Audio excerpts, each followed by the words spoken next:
ఈరోజు మేము ఫ్యామిలీతో మాకు దగ్గరలో ఉన్న శివాలయం గుడికి అయితే వెళ్ళామన్నమాట.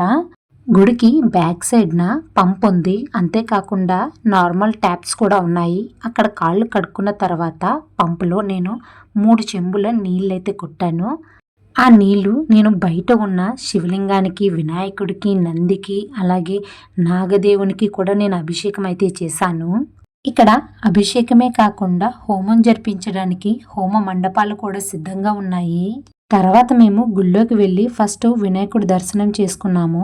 ఆ తర్వాత ఈశ్వరుని దర్శనం చేసుకున్నాము.